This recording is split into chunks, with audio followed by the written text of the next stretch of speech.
Hey everyone, and welcome to another edition of PTTP Paranormal Uncut.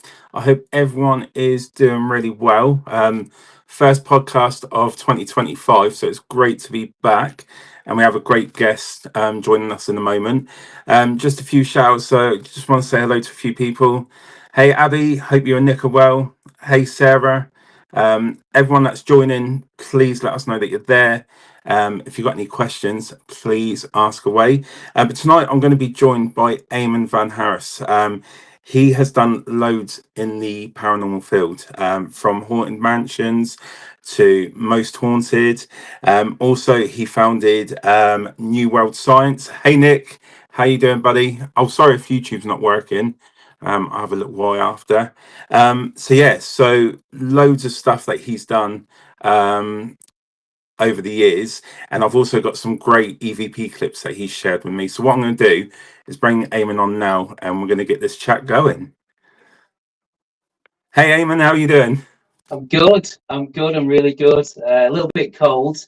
I do have the illusion of heat with this fire on at the back, but it busted about 20 minutes ago. I was So going to say it does look cozy. The room looks amazing. it's Um, supposed to be cozy, but I didn't have enough time to get the heating sorted out. But I'm all right. I'm good, and I've got a nice cup of coffee as well. And Absolutely brilliant. good. Thank you. And happy New Great. Year, by the way, for the obviously with it being the first show of 2025. So you're going back with first Yeah, show of 2025, and my what a count. great start getting to have a chat with you. We got some great EVP recordings to share with everyone in a moment, so that's going to be absolutely brilliant. Hey Sarah, hope you're well. So what I want to do is just kick it off with maybe you giving yourself a bit of an introduction to everyone, let them know who you are and how did you get involved in the paranormal. Right, yeah. So obviously, my name's Eamonn Vann-Harris, and my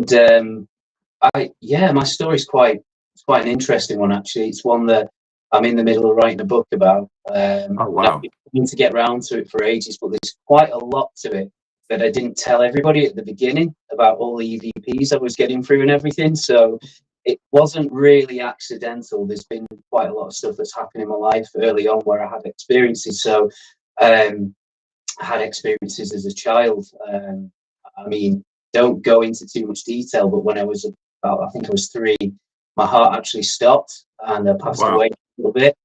Then when I came back, I acted a little bit different when it came to things like torches and lights. I would always have a light in my eye. And I was obsessed with white noise and radios and speakers and anything electronic.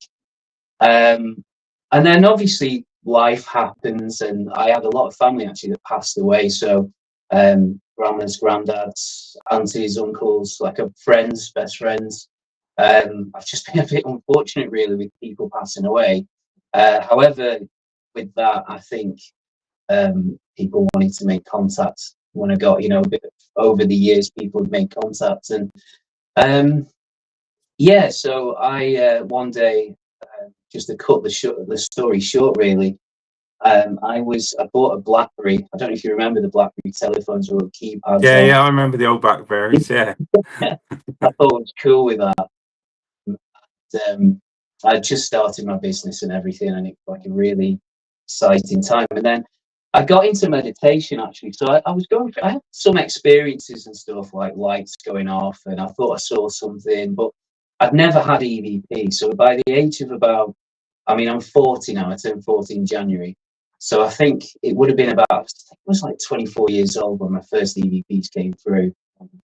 And so I started to walk around this lake and called Worthington Lake. And I took my BlackBerry with me, and I thought I'd listen to this. There was like a little stream water. I thought I'll record that. I'll listen to that and use it for a meditation. And I recorded it. And when I got back and played it back, there was whispering all over it, but it really stood out. It wasn't just white noise. There was something manipulating that white noise. So I contacted T-Mobile and sent my phone back 4 times because I said there was something wrong with them. They're trying to make contact. I'm like, this phone's knackered. So I sent it back 4 times and I gave in and thought, okay, I'll see what this is. And I sent the recording over to an audio expert in Canada. who works in the games and films industry, and he'd amplified it, done all these bits. And when I played it back, it sounded like my granddad, and he was talking about my ankle because I'd sprained it, and telling me to watch out and be careful with my ankle as I was walking around, this lake. And someone was talking with him, and I think the giveaway that it was my granddad was the fact that this woman's speaking and saying, "Who is he?" And he's saying, "That's my grandson, Eamonn." And obviously, I'm listening to this, and I've sort of filled my pants at this point because I've never heard anything like this before. So it was really. I'm just thinking back now. It was really bizarre, and so I went back. I assumed that maybe it has to be at that spot, and I did more recordings, and I was getting different voices through. And then I got my friend John through, who passed away, and he always said I remember we'd have chats about like if what will happen after we die, and so one of those intense chats on a night out. And I think he didn't believe in the afterlife, and I was like, I think there's something.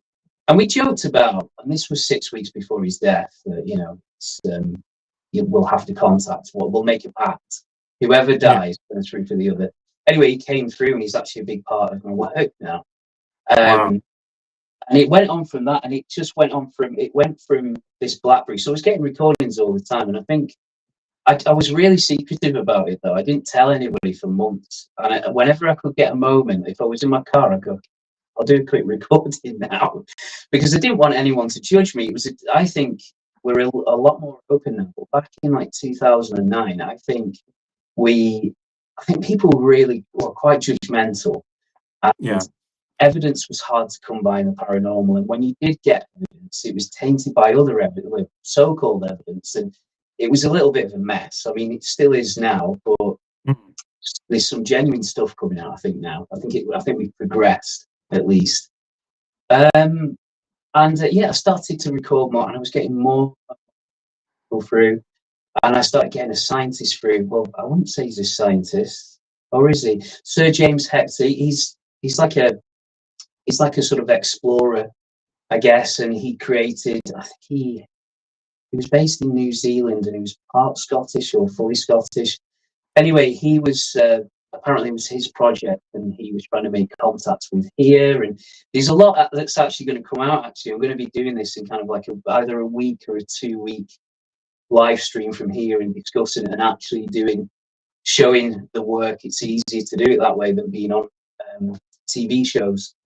So it progressed from that, and I was trying to figure out ways of how can I make this into a two-way machine. And anyway, long story short, I figured out a way that we could actually listen to what was being spoken and actually speak at the same time, and wrote papers with SETI.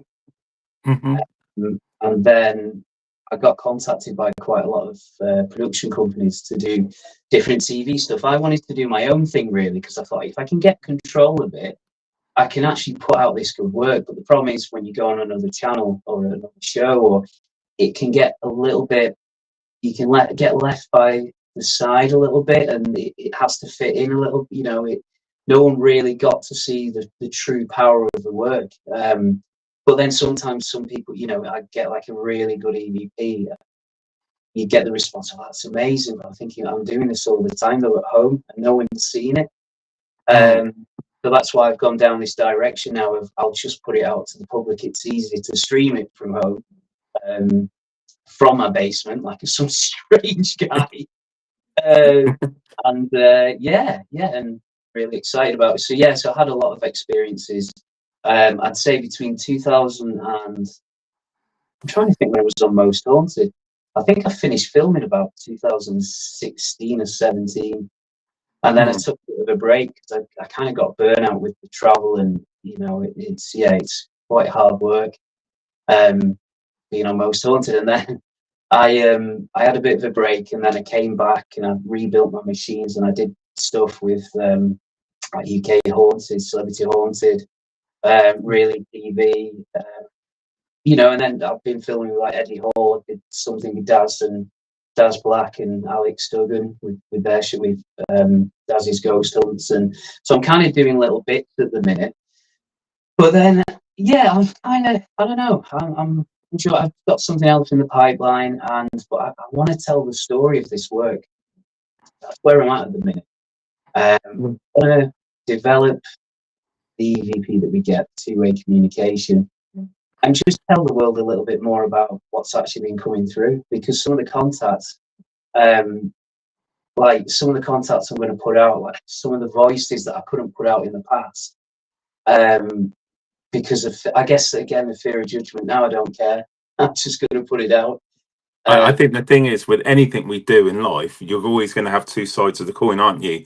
People that Yeah, are going to think this is great, and then you're going to have the not so great people that are just quite negative to it, because I don't know if it's because they don't want to believe in it or other things that they've seen. You know, with EVPs, it is, you know, there has been some controversial talks about EVPs. Is it just a broken wave sound that we're listening to and picking up radio stations and then, but what we'll do in a moment, we'll play some of Eamonn's clips of EVP recordings that are quite different. You know, what's your thoughts when people are saying that the EVPs are nothing phenomenon, you know, it's not paranormal, it's just broken wave sounds from radio stations and things like that?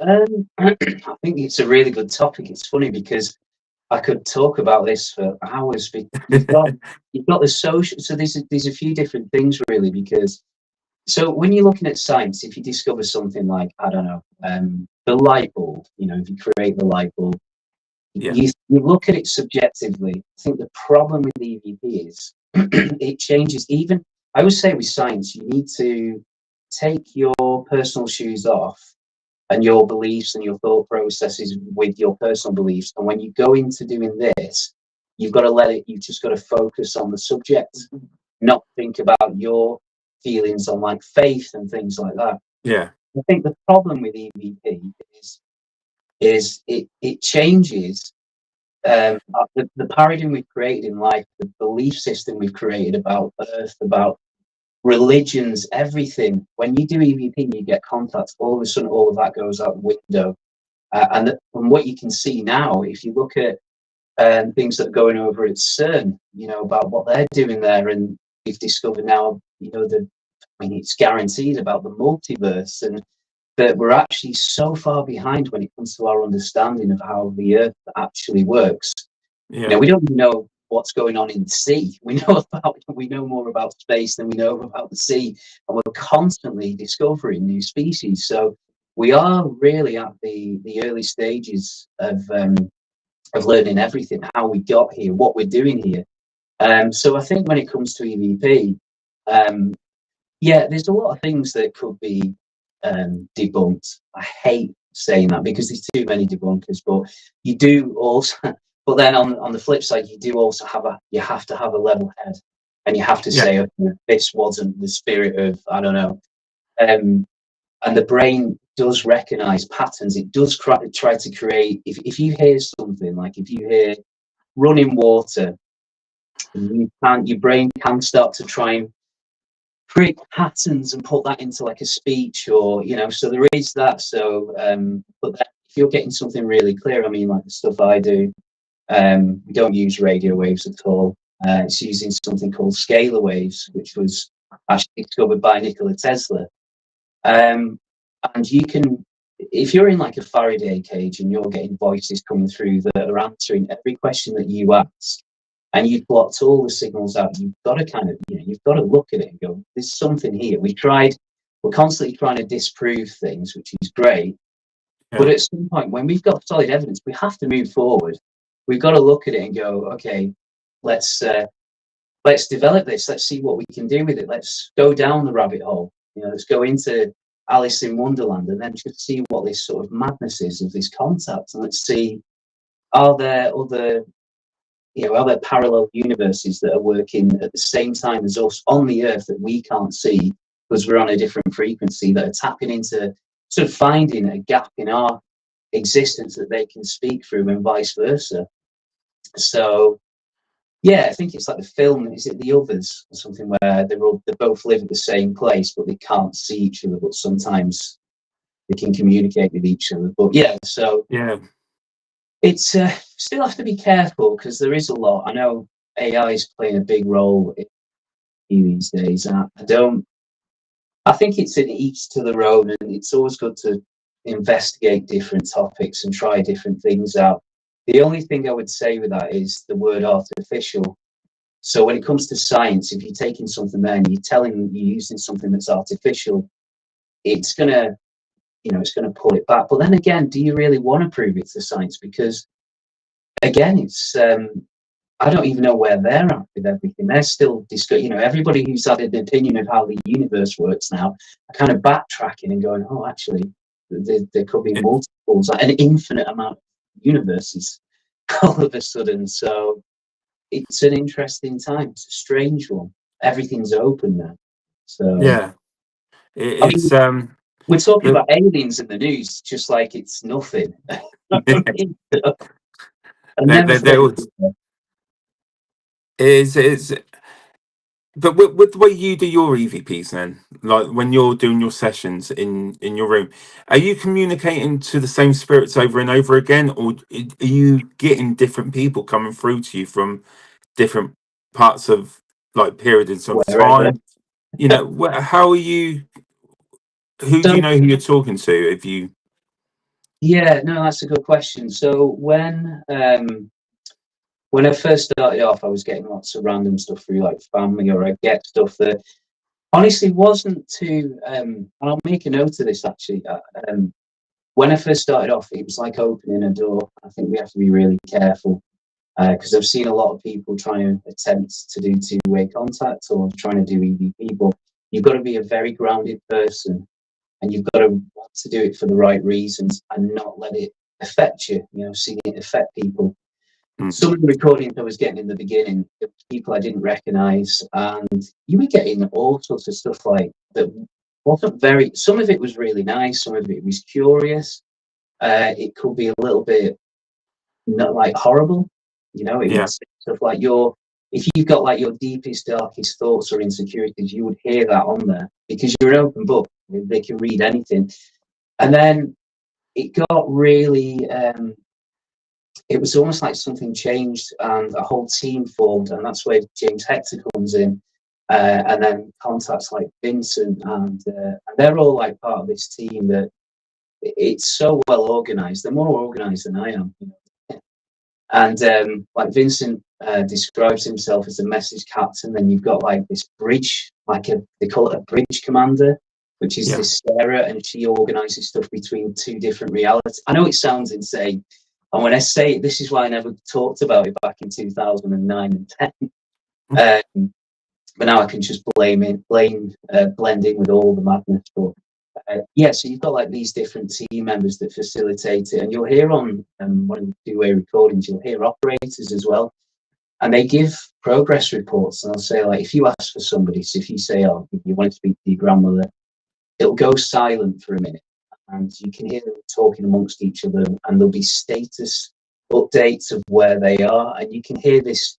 It's like a high-pitched voice that talks, and then they'll go, she's coming through, if that's my grandma, and then the next minute you'll hear like this rushing of sound, and then like a hello, and then they seem to be a bit surprised by the contact as well. I've had that many times where they're a bit like, okay, like this is crazy. I've had people come through and go, like one of my neighbors who passed away, and she came through and she said, this is mad. I'm like, and she's saying that from the other side. So I'm like, wow, feel. But and then they tell you things about their, like on one of the recordings there, they'll talk to you about their surroundings, their new life, and it's not much. It's nicer, and you don't pay any bills. There's less dickheads in the world as well, but they seem to go to a place where they've got people who are very similar to them. When we say about having people on the same wavelength, yeah, and they go to this place where you're actually living in, it's a high vibration. John, on one of the recordings, actually on the two-way recording, he talks about, what was it? He uses this thing about opportunistic vigor. That was it. So the speech changes as well. It's interesting. An opportunistic vigor sort of translates to energy that can just be created out of nowhere. So you can create things all of a sudden rather than how long it takes here. if you're trying to, I don't know, like law of attraction, and it takes like 10 or 15 years, there, everything happens instantly. And he talks about like a place where he's in a cottage and they do testing of like the work so they can speak to us.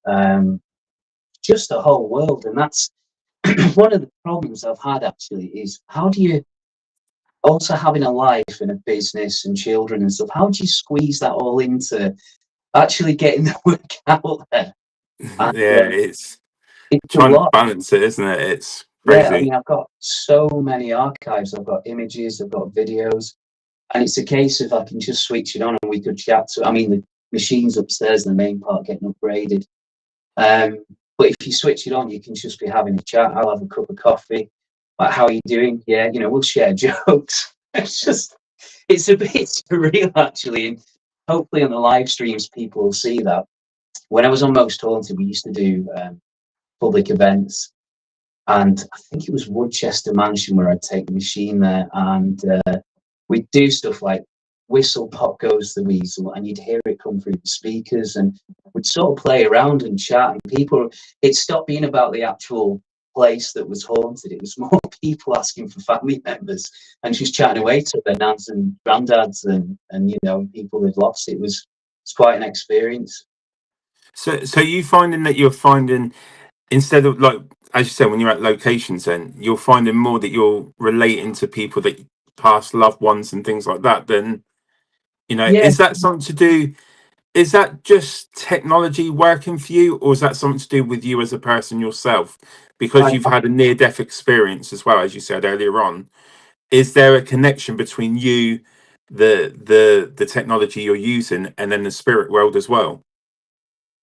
yeah, I think I used to always think it was the technology side, and I've, as you can see by this insane room, I've over-engineered it. And we're getting like you get a voice come through going, "This is too much," you know. And I'm like trying to think. I don't know if you've ever seen that meme with the board and all the writing, and the guys going crazy. And that's me trying to think of how to improve the voices. But Yeah, actually, it's more about their conditions and where you're at in your life. And I think I compare this. I remember I was doing a conference called the VTF in Germany, and this guy was kind of getting irate with me because he couldn't get EVP through. And I was explaining to him that actually I tried, and I couldn't get anything through for 2 years. And he was kind of being rude with me. So I said to him, "Well, your telephone at home, does it ring all the time?" He said, "No." I said, "Apart from sales calls, do, you know, do your family, do your friends ring all the time?" He's like, "Well, no." I said, "Exactly. So EVP is the same." Sadly, if no one wants to speak to you, they're just not going to speak to you. It's no different to, we moan about friends not picking up the phone and ringing us. They're just busy doing something else. I think because I've lost so many people, and I was close to that other side as well, where came back and my everything about me sort of changed um with how I was, you know, like the torches, electricity, radios. And I think when I came back, yeah, they came and found me, and they had messages to pass to me. And yeah, it was, yeah. So I think it's always dependent on the person. I think intentions are massively important as well. Because if you're doing it to make money, it's not going to work. They'll walk away, they'll cut the mm, contact. If you're doing it to try and do something for the greater good, which is what I'm trying to do, I'm still trying to figure out how that works. And um, then yeah, you get the voices that come through, and they'll come through to an audience, they'll come through to, and that's the difference actually, because I know people have had struggles in the past to try and get evidence there and then, whereas this is, I think this is, I mean, there's people getting two-way contacts now. But yeah, so this is a good example of it. I just need to be playing it. yeah. And just to ask before we play the clips, then, what's the difference? Like when we use the SB7, for example, on location, we're getting a sweep of, you know, potential radio stations and things like that. What's the difference with the technology you're using and now? How are you making the two-way contact? Are you able to slow down more and make the voices more refined? Yeah, How's it working for you with where you do it? it's that's a really good question, really, because So if I'm doing an EVP just off a laptop, I do what everybody else does, and I use a radio with white noise, Yeah. or use nothing really. But I find that white noise really helps with the machine. I've got a mixture of tones actually that go through. I've tried everything from the solfeggio tones to, but basically, yeah, I've got tones that go through. So if you think of a signal and how you've got your carrier wave, and you've got then your basically your signal, the information. On the earth plane, I create the carrier wave, which is generally tones, mixture of tones that actually get played through the machine. Sometimes they'll put a bit of white noise in. I'm still experimenting. I'm still, to this day, I can't decide. I'm getting great stuff through, but I'm like, I think we can get it better. Then what they do is they broadcast through something called scalar. And then I've created a machine or an antenna, as you can see, this thing that's in Bitsy, it costs about £1 million to run when it's on the electricity, because it Wow. goes up to about 2,000 volts when I really want to push it and get something strong through. I'm trying to look for economical ways of doing that, because it's just not sustainable. Like if you're taking it to events or something, it's quite dangerous. I can't have anyone with a pacemaker around it. Oh, really? Gee. It puts out some serious EMF. So yeah, so it basically, the machine converts scalar and modulate, and then you get into a modulation. You've got this scalar, which contains the information that they've sent. You've got our carrier frequency, which is the tones, and then that modulates together in the machine, and then that's where you get your information coming out. Then the machine, I've got things like pitch control, stuff like that, because the problem I've got is pitch is a problem. So the speed of the voices. So you can kind of slow it down a little bit with the pitch. Sometimes it's too slow, but it's mainly too quick. And there's kind of like a mismatch of like the timings of like how our physical like law works, like the timing of things here and their timings. I have no idea what it is like over there. So I'm kind of limited. So it's all trial and error. So yeah, it's an interesting one. Brilliant. Well, what we're going to do now is actually, you were kind enough to send me some clips of EVP recordings, and what we're going to do is listen to them and then have a chat about each of them. So I think there's a few to go through that I've managed to put on. So what I'm going to do is just play the first one, and then Yeah. we'll have a chat, and then we'll go through each one. So this is the first one. Rowdy, but can you hear me?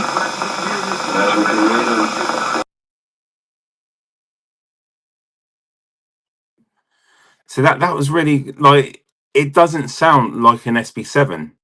It's No, very, it's a lot clearer, so you can hear them say that we can hear you very clearly.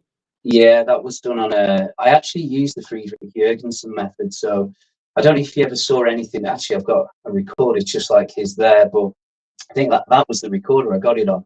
So I started to, because I could get it on the machine, but I can also get it on my laptop. I can get things on my reel-to-reel as well. So on there, I was just using white noise, like a couple of radios with the white noise in the atmosphere. No talking, so I can't hear this real time. But when you play it back on the reel to reel, because you can tell the quality there, and you play it back and you can hear the yes, we can hear you. It's clear as day. You know, it's there's no scanning involved. I use that actually. I think it works for people, but I try to eliminate radios more on white noise. And just trying to get things through naturally. But I have seen people who have used like spirit box devices and actually get some voices through that are actually connected to the questions that have been asked. So it's kind of hard to rule it out as well, because you just never know if that's being used properly, if it's being used to have contact. So yeah, but that was Rowdiver going through quite a lot. Brilliant. So let's play the next one. So here's the next one. Hello, how are we today?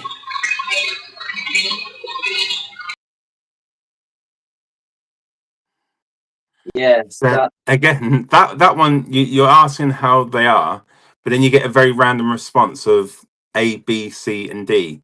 Yeah. Yeah, so with that, that's the machine. So that's a two-way example of. So sometimes in the morning or when I first start the contacts, you can hear them testing, and it's almost like they've got voice banks, Yeah. or they'll test what they can do, and you'll hear tones coming through and stuff. And that A, B, C, D, and then 1, 2, 3. That's actually John speaking. And then they'll tell you, Okay. like, hang on a minute, mate, I'm testing. You just leave them do it. And then you can actually hear them. I remember hearing a disagreement, just a little one, between Vincent and John, saying number 17 doesn't work. Okay, try 16. And I have no idea what that even means. I can only assume it's something to do with the way that they connect with the machine. Because you can hear them shout actually at me sometimes because I always fiddle around with all the buttons and stuff, going to get this clearer, and you'll hear just leave it. So yeah, so that's an example of testing. Oh, that's brilliant. And that one is John. That's your friend that you were on about earlier on in the chat, isn't it? Yeah, Amazing. Yeah. So he's sort of mimicking what you would do to start the test and make sure everything's running smoothly. And that again, it's just so clear. yeah, It is. It's hard, and I know we don't like using the word, but it's hard to debunk something like that, isn't it? Because yeah. of how clear it is. Because people say it's, you know, it's the mind making you think that's what you're hearing, but this is harder to say that because you're in your own little environment in your room there, and the responses are much clearer. Do you think is it just to do with technology, or do you think spirits feel more comfortable because you're in a safe surrounding and not out in the middle of the night and going through old locations and that? It's a really good question because I found that if you just stay in one place, I wonder if the conditions as well. So say like the fact that I've been testing down here now for over 2 years in a specific spot, I do wonder if they get used to the atmospheric conditions. Do they get used to the magnetism in the area? But if you go into random places, it's almost like you're starting again, and it's longer to tune. It's almost like they've got to find you and then tune into you, and then there could be stuff around the surroundings. Like I remember it was at this VTF conference in Germany. The hotel we were at, I was trying to think why I couldn't get any contact through, and they had the backup generator on, and it just sounded like it just didn't sound good. And apparently the generator was actually in the next room. So that affected their ability to transmit, and it was more robotic and it sounded crap. And then when that was switched off, you could hear them better. So yeah, so it does affect it. And I think if you can one of the things they say about science as well is it's about creating consistency and creating consistent conditions. When I first started off, I was getting voices that were a little bit weak, and it was too intermittent. Yeah. So I remember saying to them, I'm sorry, I'm actually shivering, I'm cold. I'm actually finally getting cold. So I remember saying to them, like, look, before I take this out to the public, I need something better than this, because I can't take 1 or 2 recordings out and then, that's it. So I'm trying to make them conditions, the evidence, I'm trying to make that repeatable. I'm trying to make it measurable. We're definitely getting there. And as they say, it's about making the immeasurable or the unmeasurable measurable, and that's where I'm trying to go. So yeah. And just to us, you're doing it in your own home. Does that spark activity in your home when you're not doing this? So say if you're upstairs with your family, you're sitting there, because you're potentially, could we say that you're opening some kind of portal to your Yeah. home? Does that spike activity when, like, say, when you're with your partner or you're doing your own thing? Does stuff happen in your house now because of what you're She'll be doing? laughing at this. Yeah, she'll be laughing at this because it's nice. Like there's things that happen and you go, oh, that's strange, or it's always really convenient things. It's just little subtle things. Or if you have a conversation, the next minute the light starts flickering, but then it'll be fine then for another 6 months. Or have radios just come on randomly and white Yeah. noise. That's happened quite a lot for years. And that's usually a signal for me to go and record, like this is the perfect opportunity to go and record. But no, you would honestly think, and I think that's because of my mental strength as well. I've learned that over the years. I had a couple of tough years in my life, and it just taught me to be really strong and have thick skin. And I think that's why I can cut it out. Whereas before, I think when I first got my EVP through, I remember I covered myself up with a duvet, covered my head, because the fire alarm in the house was going. It was just all going off, and I was like, okay, I'm out of my depth here. I don't know what's going on. And I know my ex at the time was like, "This is weird." Like, what? We'd seen stuff, but it is, yeah, it's kind of like, I mean, when we have Christmas, I'll leave a seat at the table and I'll just say, "Come and join us." And I did this because Friedrich Jurgensen, he used to do this and leave a recorder on in the room. And I do something similar sometimes, and you can hear them just talk about, oh, the cats, or oh, that's cute, or just nice conversations, really, because it's so friendly. But yeah, there has been some activity, but nothing scary. So if you forget to do something like lock your car, that's happened a couple of times, and you'll hear something at the door, you'll go at the door, there's no one there, you found that you've left your car unlocked. Little things like that. I always feel like I'm protected. I have to admit, in my life, I always feel that I've got someone there protecting me. So it's more of a convenience. It's more like having someone having your back, really, if anything. Yeah, keeping you Yeah. on the right path from that. Yeah, that's great. What I want to do is just move over to Abby. She's asked a question. Yeah. So she's asked, do you think if you go repeatedly back to same locations, that the spirits get to know you as a person and they respond better to you? It's a good question. Yeah, I think so. Because you do get some people. So when I've took the machine to locations, how it really works is I've got my team and they pull through people who are there. So, and you can hear the conversation going on, but then you've got that security as well, that there's nothing um, bad coming through. You've got this mischievous stuff that will want to come through. If you're going in with no team, it's difficult. But I think, yeah, I think you can build rapport if you've got somebody who doesn't want to move on. And then, I always say, find the team, and the team will help people move on. And we've had people before that, attached to locations, and they're just like, I just want to be left alone. And you just got to be really respectful as well. And the way I go in, don't do the whole, shout once for yes, twice for no, if you can hear me. I just talk to them like human beings, because they're just, they're personalities that have moved over, and they must be terrified when they go over. I always think this, because all of a sudden they may be on their own. They're here, especially earthbound spirits say, they're here. They can see us, but they can't interact with us properly, and they don't know where they are. They've just gone through a traumatic experience. I'll just go, are you okay? Like, what's going on over there? And just speak to them as a human being. And all of a sudden that builds the relationship. I have a laugh with a machine, and I talk about everyday stuff, and you can hear, it actually makes the voices clearer.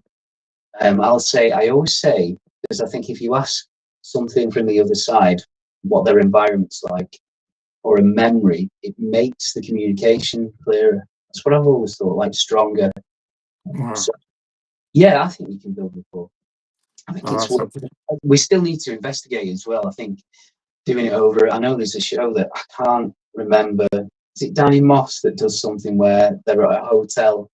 And My Haunted Hotel. So they do the My Haunted projects, which is actually where they're doing like a 24-hour surveillance, aren't they, of the location of the what's the name of the pub? I can't remember the name of it, but it's in Chester, isn't it? Yeah, and I think that's a good idea, because I don't think anybody's been doing that in the past, but constantly measuring things that go on. I think that's really good for trying to get some evidence and seeing if it's consistent as well.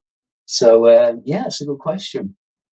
Perfect. So what we'll do, we'll go back and listen to another EVP for you, and we'll have a chat about it. So this is the next one. Do we need to move quick? Full speed. So that one I found interesting because you asked, do we need to move quick? And they're saying you need to move at full speed. What was the conversation you were having that led you to move quickly? Was there something going on that they Yeah, needed you to do something for them, or can you elaborate what that conversation was about? yeah. I'm going to open a can of worms here, actually, and I don't mind. Okay, I apologize. No, this is good. So at the time, I think this was about 2011, and they were saying that our world was, it was going to get difficult. They basically said that we're going to lose our way in the future, and the people on Earth need to change. And they were trying to get me to push this work out. I feel like I missed the boat, if I'm honest. And they were trying to get me to put the work out, go to the media, go and tell everybody about it. And the message was about peace. It was about there's stuff going on, in the world that we don't know about, and we've got to kind of look in ourselves and keep positive, stay on the right path. And then I said, well, how soon do we need to get it out there? And because the archives I've got actually are quite controversial when you listen to what was coming through, because there's stuff there that claims to not be spirit, and you'll see it soon. Actually, it's quite insane, but and that's part of it. So I said, well, how do we need to get all of this work out now, basically? And they're like, yes, get it out now, move quick, move quick. And I backed out, and I'm gutted that I did that. But I think I've become more understanding about the world now, and more understanding about the work. And I think if I brought the work out earlier, the world wouldn't have been ready for it. And the way we look at things, I mean, like I said before about the alien stuff, I mean, I'll just go, you go on a website and they'll tell you what the football scores were, and oh yeah, we've had an alien invasion, and then get 50% off a Domino's pizza. It just blends in now. The world's totally different. Mm. But if you'd done that, and if you'd said, I think I was worried that we weren't ready, and I wasn't ready either. So I'm like, I need more than this, because if I come out with this, people are going to ask me questions, and I'll go, I can't answer all of them because I'm still asking questions, So, but it's pretty clear at full speed. I mean, intelligent, not an intelligent question, a question with an intelligent answer, which is Yeah, related to the question. So, yeah, it's and it was interesting. quite. It was immediate after you asked the question as well. It was like really quick reply. How quick that come through. But with this technology, you've just touched base about aliens, and there's loads of stuff coming about UFOs, sightings, interactions. Is this technology going to be something that you could potentially use to communicate with the outer space? Like, is that something that, do you know, have you ever seen the film Signs with Mel Gibson? Yeah, yeah. And the kid's got a baby monitor, hasn't he? And he holds it up in the air, and then he's hearing a dialogue between two aliens, basically. Is this equipment going to be something that you could use to potentially open it up to what's going on up there? Yeah, so I'll let you a bit of a spoiler alert for the stuff I'm going to put out. So, yeah, so I don't think there's anything up there. I think it's a multiverse thing that, so when we get the contacts, I have something gone through called Asperon, which I played some stuff on NewWorldScience actually with some images and stuff, and they seem to be responsible for the actual contacts. They're aware Okay. of like this. I say the spirit world, but the different astral planes. These different planes, these different um, like pockets of existence that I think we move on to, and we just level up all the time, or we go back down to a different one to learn a new lesson to develop our soul. But they seem to be aware of each other, and it's this Axperon that actually, and I've got loads of recordings of it. They actually facilitate the contact and give the permission for it to happen. It's insane, isn't it? Really, because I was trying to. I've got like a flip chart of how it all works, and I've written down everything, like the names, the people, the. So I think, yeah, it's definitely going to be used for communication. I think the stuff that we see that you talk about crafts and stuff that are here. I mean, my opinion's a bit different. I think, well, we don't know the truth about what's going on here, but I think there is stuff that is based on different planes of existence. You know, there's people that come through on EVP, not say EVP, but on communication that claim to never have been here before. Like Lena, who also facilitates the contact, she was really popular with Friedrich Jurgensen. She facilitated his contact. So there's members of Friedrich Jurgensen's team like Lena, who's actually part of this team as well. And they've never been here before. And again, it's like, okay, well, when I took the work out to people to begin with, like on Most Haunted and stuff, I thought I'll just ease people into this. I'll just get a couple of nice EVPs, and you know the team will help me get that, and I'll just ease everyone into it because this is just too much to help people, and I'm still processing it myself as well. But now, you know, with all the stuff that's going on in the news, it actually helps me, because I can put out the evidence now, and at least people are open to at least listen to it and see it, you know, without that fear of ridicule, which doesn't bother me anymore. I'm past it now. You know, I wish it sooner, but... And I know it's a bit like going off conversation here, but you're saying that you've passed it, you're more resilient to it. What's made you change your opinion about, you know, from not sharing it to now you don't care, you're just going to put out what you can find? You know, what's giving you that boost of confidence in a way to do that? Yeah, I think the way that, do you know what? I think the way the world is now, from all the stuff that the way society is and the way people treat each other, human beings now are just like terrible to each other. I mean, you just walk down the street and you see how people are unkind to each other. We've all sort of lost our way. We're not open to new experiences, but everybody's got miserable. I think I just thought, you know what about if this does help people? And if at least I've got it out there and I'll have no regrets in life that I didn't hold back, because my worry was, I think when I was in my 20s, I thought I've got all the time in the world. I'll do it in like 4 or 5 years. And then when I hit 39, 40, I was like, holy shit, where's the time gone? You know, It does. I need to get this out there because all of a sudden, you know, the time's going, and I'm seeing actually more people do more with this work. I'm seeing more people talk about, again, different planes of existence. And I just figured, what have I got to lose? You know, I've got nothing to lose. So put it out there, you know, I'll have some fun with it because I enjoy the topic. And it might help people in the future. I mean, Friedrich Jurgensen and Raudiver, they put work out there.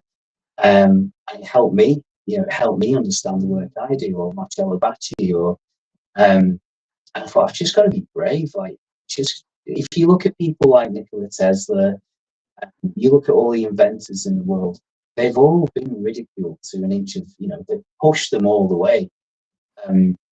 We've treated inventors terribly for centuries. Anybody who's invented anything, we've either tried to rip them off, try to steal their ideas, or try to push them to the brink. And I thought, well, nah, you know, I don't care. I'm just going to put it out there and let's see what we get. Let's see if we can get a community working together and see if we can push it and get some serious answers and progress them, you know. And who knows, it might be good for humanity. It might not, but at least we can. It's better than nothing, isn't it? At least it gives people hope. I think that's the other thing as well. It gave me hope on humanity. So at least it gives people hope that actually it's not all shit. There is something all right, you know. After this, there are some good people, whether they're here or there. So, yeah, very philosophical question, isn't it? Really deep question, and it's a good one. Yeah, do you know, I like to get into the deeper questions and see, because, you know, it's easy.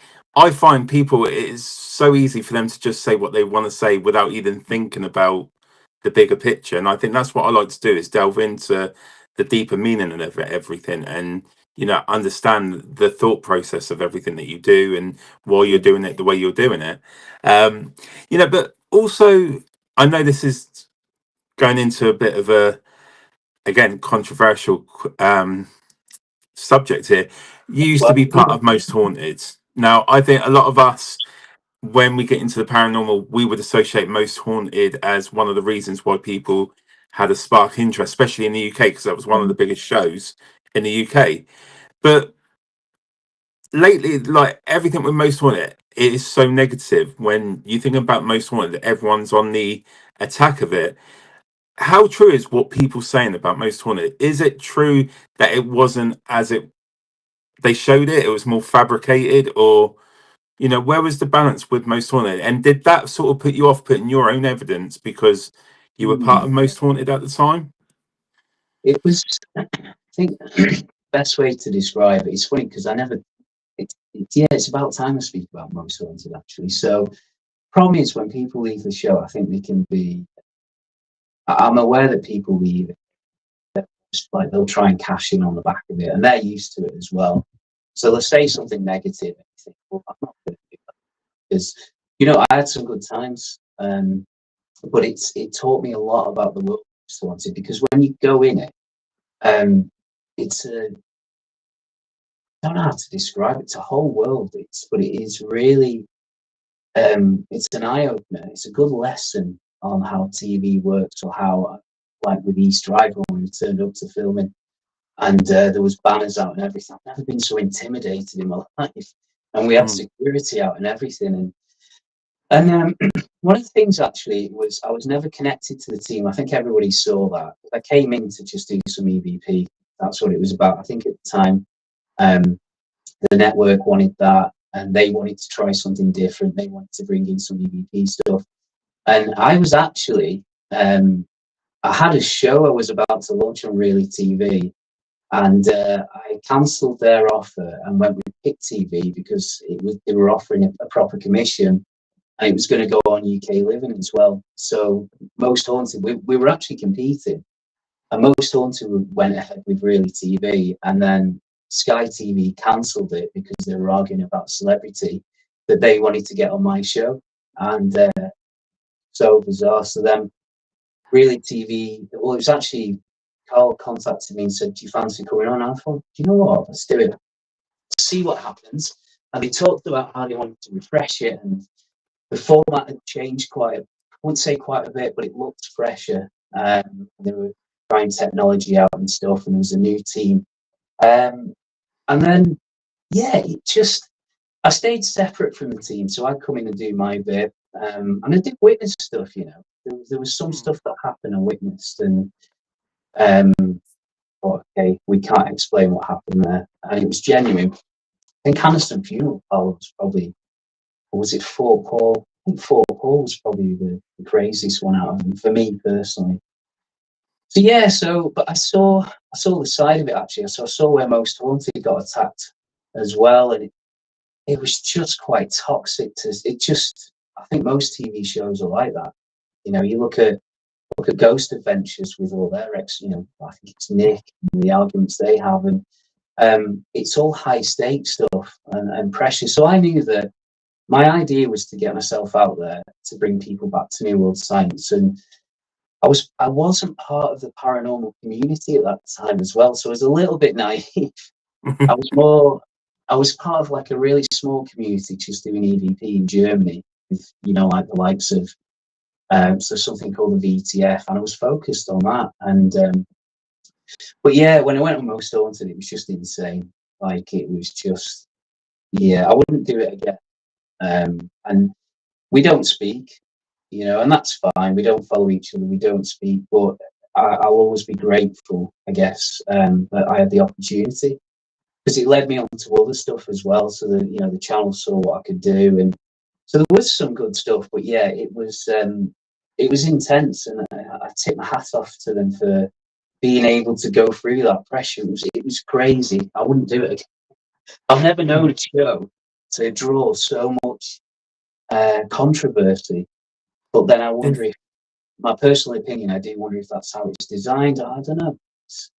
It was It's it's crazy because I remember me and my wife, we used to watch it all the time, and I think a lot of people can relate to that.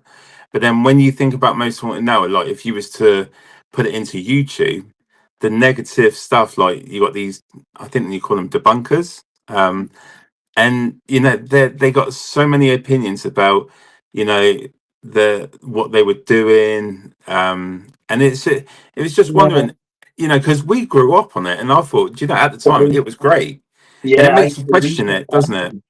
we used to. I remember we'd have like we used to project it on the wall. We'd have parties watching it. We loved it because I can't remember anything else like it at the time. So was it like 2003, and we all loved watching it. Kind of, it's funny, isn't it? Because it inspired everybody in a way.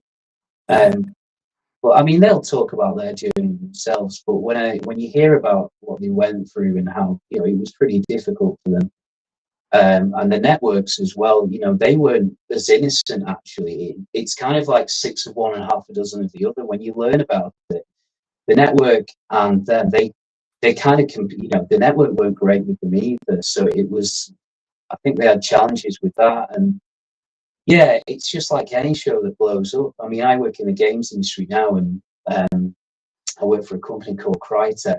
We just did, we work on games where we got Post Malone as like the main person who was on it.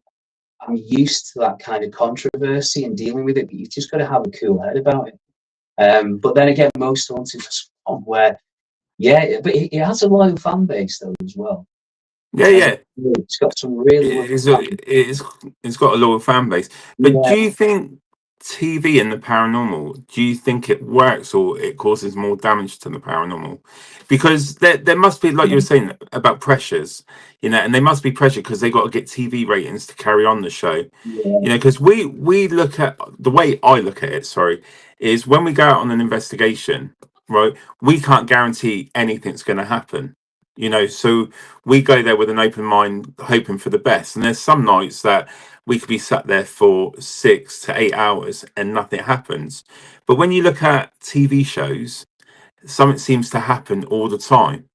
Is that the networks that are making people fabricate to give them TV?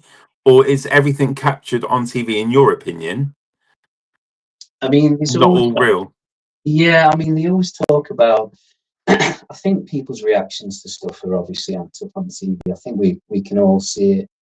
I mean, the argument is that I know we're Most Haunted in a couple of the shows. They said, well, they've done episodes where they didn't get anything, and the network wouldn't allow that to go on air.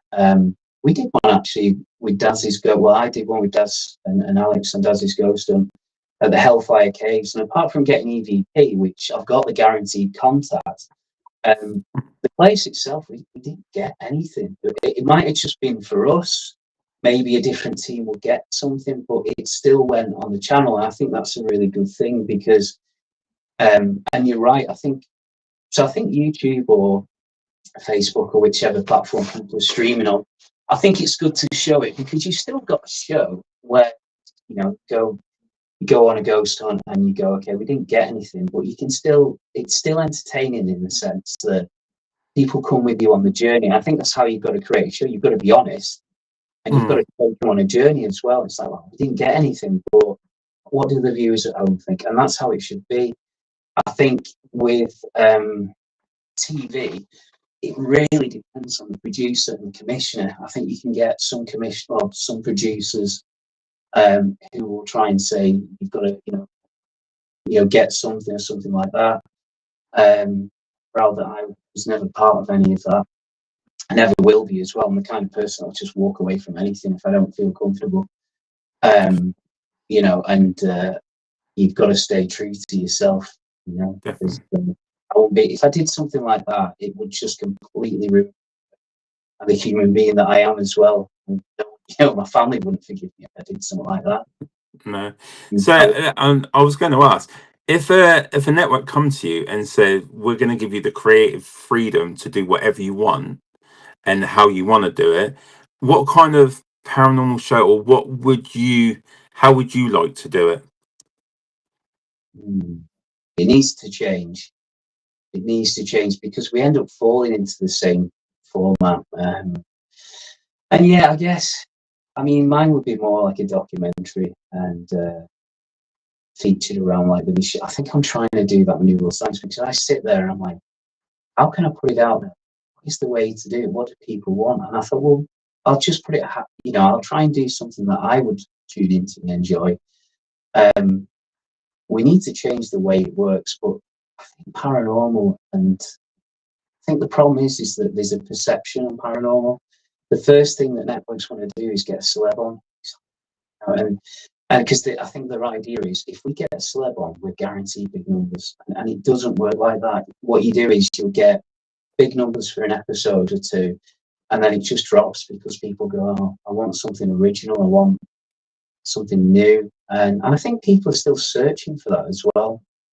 But when it comes to a TV network, when it comes to broadcast, there's so many limitations on what you can do.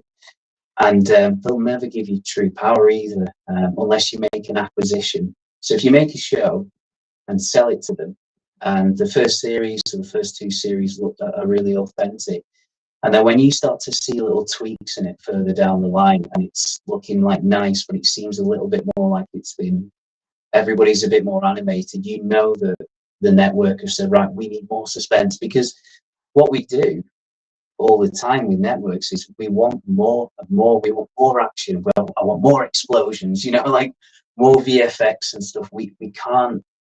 We need to calm ourselves down and stay grounded with the work that we do. And we could actually make some great shows.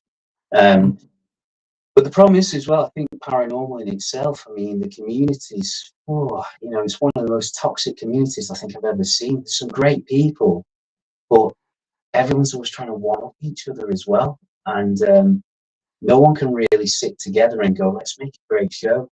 It's too, I don't know, I don't think people can work together. And so you've got that. So there's a lot of variations that don't connect. Does that make sense? Like there's a lot of, to try and make an authentic show where everyone's like, hey, we're on board here. Problem is the personalities in paranormal don't work together. People are frightened as well that if you do get evidence, you're going to have about 25 debunkers who are going to absolutely attack you and the human being you are on YouTube, because they've also got to make a show as well, because they've got to they've monetized them and made their own show, and they're hoping that you do create something a bit crap and they can rip into it and their numbers go up. Some are really good though, I'm not saying that's all. I think there's some out there that are quite, the way they do it is fair enough. They give their honest opinion.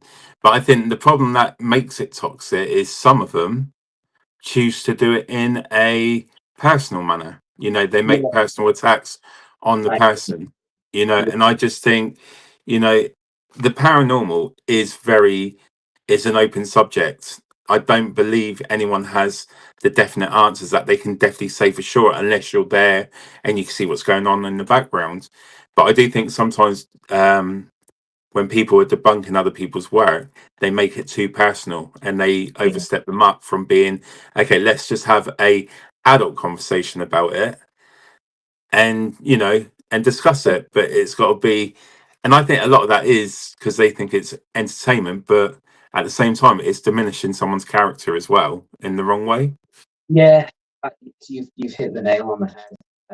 When I see it, and I've seen people, I've been all right actually, but then I'm one of them. I'm like, just say it as it is, And but I'd never put myself in a position really where it's like done something here that I know is going to be controversial.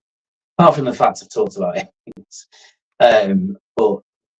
I think you're right. I think what happens is with some of the channels, we need to be more respectful, because the problem is, and this is where people forget about it, and I'm a father of three, like I've got care in my soul.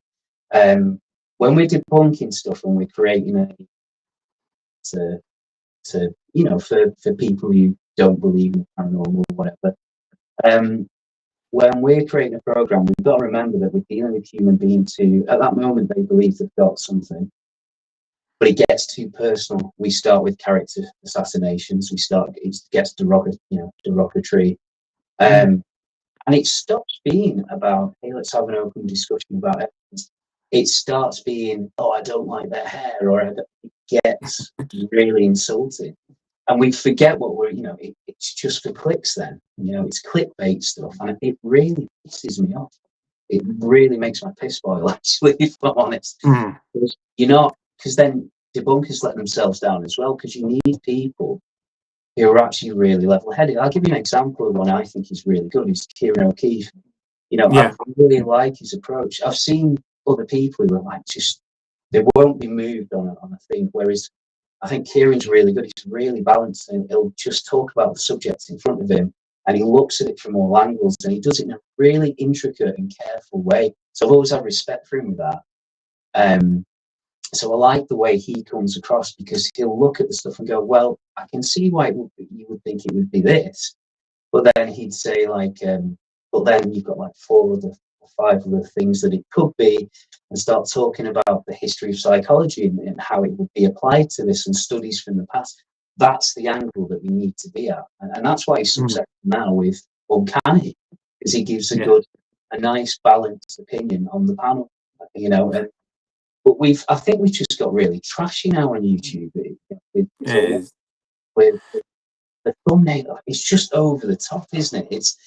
We always said that if we're going to do something paranormal for YouTube or for any kind of streaming platform, we said, well, we'll not be over the top. And actually, YouTube is sort of, some people are getting a little bit that way, because they feel if you do that, they're going to get more followers. And it's a shame, really, because people get compromised, you know, and they can get corrupted easily as well. So it is a very dangerous area sometimes, because you don't want to fall into the trap of that drama. I'd call it drama, basically. But it's like you said, like Kieran O'Keefe, I had the pleasure of speaking to him on the podcast as well. And the great thing about what he does, he analyzes everything, but he never actually says what someone's witness is not true. He just gives his opinion based on his knowledge. And I think that's a great way of saying there is two sides of the coin here. You know, yes, they could have witnessed that, but let's look at the atmosphere, the building that they're in. Were there any kind of mold spores or anything like that? It's a really good way that he brings it in, and I think that's a great way of doing it. You keep that respect element between you and the person that you're discussing. It's funny because remember, I won't name who he is, but he's quite a popular, well-educated parapsychologist. And I remember having a chat with him, and he was saying he's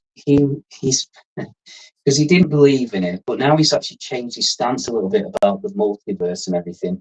And his opinion was, and bear with me here, was that I was somehow imprinting voices on a recording from my mind.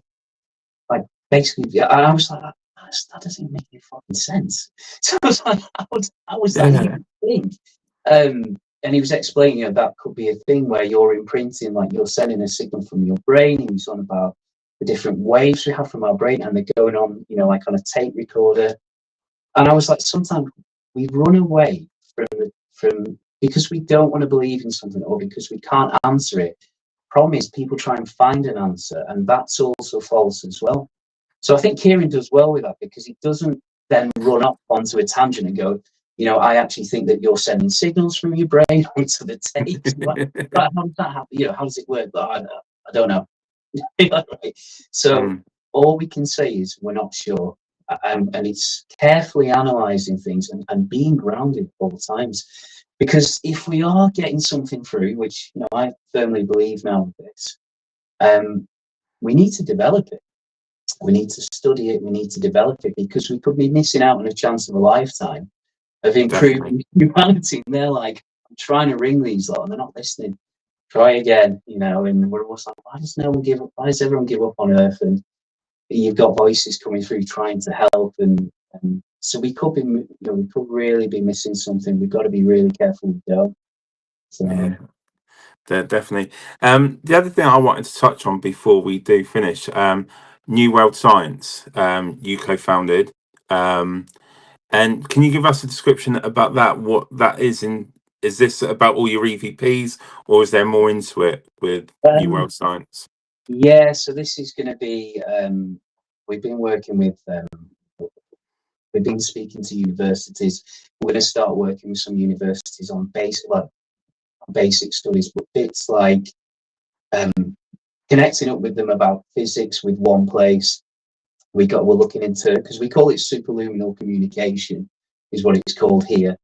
And so it is a foundation what I want to create and leave behind in the future, where, like a cornerstone basically of work where we can learn from it. So my idea is, and what I do is I document everything, like these hundreds of hours of videos and stuff of like in lab conditions of all the work that's happened. There's instructions on contact. There is, I have like you could call it a telephone book of all the people and the things. Like I've got evidence based on, so say like Vincent, I've got evidence on him of like everything that he, like the way he communicates, his personality. So as much as they study me, I'm studying them as well. Who to ask for, what tones to use, what to do if you can't get any contact. If there's a bit of an emergency, maybe something negative is coming through, like how to switch it off, do a bit of a clearance. So the idea really is to do a non-profit foundation where people can come to learn. I'm still figuring out how to roll it out. And then, I've got my basement now, and got a small workshop as well, and I'm hoping to grow it one day and turn it into something that hopefully can again help humanity, or at least carry this work on, so that someone in the future can find the answers and go, right, I can do it, and I've helped somehow, if that makes, like Jurgensen did for me, and for many other people. So yeah, it'll be fun. I think I definitely need to get the heat. I'm literally shivering here now. I need to get the heating sorted down here. But I've got a gas fire anyway, so I need to get that fixed. But yeah, so the streams, so with New World Science, the streams, I want to try and make them interactive so people can ask their own questions. I'm going to be posting a lot more videos from the archives as well over the coming weeks, and this year there'll be a lot actually. And then going out to events as well and letting people experience it for themselves. So I used to leave people with a machine to just have private chats and stuff, and yeah, just to further the research on this, and hopefully we discover something even bigger, or we get more answers. Yeah. Oh, brilliant. And talking about events, have you got any events where people can come and see you? Like, are you doing any talks this year? So I'm still confirming a few, because we may be taking over. There's a group actually. It's like a thing in Europe that we used to go to, the convention, and I'm trying to actually buy that out, or do something where New World Science either absorbs it, or we create New World Science as like a road show, but kind of get it on the road and get people to come to the events. I'm doing a few others actually. I've got the GPN in May. I think it's the 23rd or 24th in Leicester. I think it's in Leicester. So The Parameet that you're going to be attending. Yeah, that's it. Yeah, so I'm with hoping, Neil Packer and that's it. Yeah, so I'm hoping to take the machines down. I need to think of, because it's a bit of, I've got smaller ones that I use, which are good, but they're not amazing in comparison to this. So I'm thinking of hiring some, just getting some hired help in to actually get everything set up, and see if we can do something big actually for everybody on the day. Let people get involved with it. Learn more. That'd be amazing. That would be amazing to sit there and see a live session of the EVPs and the way it works with what you're doing. That would be amazing to see that. Yeah, I'm even going to pack test the machines as well. So I'm actually going to do things official, because when I was going into some of these old mansions and they were asking like, "Is this pack tested?" I'm like, not really, no. So I always used to stand around to make sure that nothing caught fire, or because my wiring wasn't the best. So I move very fast. Look at the state of this at the minute. It's got guts hanging out. It works, but in terms of when I'm telling people with a pacemaker to stay away, or I've got like all these cables hanging out, this is like an absolute nightmare when it comes to health and safety. So I am actually working on getting better with cabling, and the amount of electric shocks and stuff I've had in the past, or I remember when I was down in what's the place in Kidderminster, Drakelow tunnels, and all the power went out because of my machine on all the generators, and we were all in darkness, and you've seen, I don't know if you've been, but the tunnels down there, for miles, just in pitch black. So I felt guilty, especially on an event. So non-profit safety. But yeah, so there's that. I'm still to confirm a couple more. I think I've got a talk with ASAP. sure it's like the 26th, 27th of April. It's just a webinar, that one. So I'm going to be presenting more EVPs and just talking about, like, say, the theory behind the book, how it all works and everything. But yeah, I'll definitely be posting more about the talks I'll be doing and stuff, and hopefully actually set up my own and do a little bit of touring as well. So Really. Well, what I will do at the end of this is I will post Eamonn's link to his NewWorldScience page on Facebook. So if you haven't already, please go over and give it a follow and check out, the stuff that he's done and the things that are coming up, because it'll be great. See it. And if you're, thinking about wanting to go to like a Paracon, Parameet is a great event. They're doing 3 this year, I think. So definitely head over to the Parameet webpage and book tickets if you want to see people like Eamonn. They got great guests going, like Penny Griffiths Morgan, historian. So definitely check that out. But I just want to say thank you for sharing a snippet of the stuff that you've done in the paranormal, Eamonn. It's been really great to finally get to talk to you and just learn a little bit about what you've done. And I would love to get you back for a part 2 to do more EVP, listening to more EVPs. And maybe what we could do is listen to my own EVPs, and you can give your suggestion about, am I hearing what I thought I hear, and you can give your honest opinion on that. I think that would make a great show as well. It's a great idea. I was going to say we could also what we could do is I could do this live as well and switch it on. So we could try and do some calling out together on the show. That would be great. So definitely keep an eye out for that, because that definitely, I will message you then to definitely arrange that, a live EVP podcast. That would be awesome. So with some heating down here as well. So make sure you get the heating fixed first, and then we can arrange that. But I'll let you get on with your evening and get yourself warmed up. But again, thank you so much for taking time out of your day, your evening. Brilliant, and I'll catch up with you soon. Amazing, and thank you for everyone who's watching, and have a great weekend. Take care. Thanks so much. See you later. Cheers. Bye. So I just want to say thank you to Eamonn again. What a great chat, and some of the stuff that he's picked up through EVP, absolutely amazing. And we will definitely do a follow-up in the future, especially with a live EVP session. That will be a great way to listen to EVPs live. As always, thank you for everyone that has watched. We will be back soon, so we're getting back into the swing of things.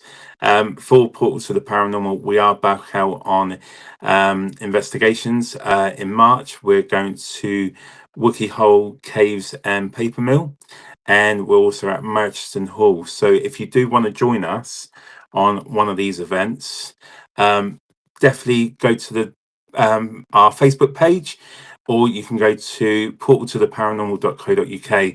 At the moment, we do have discounted tickets available for both events.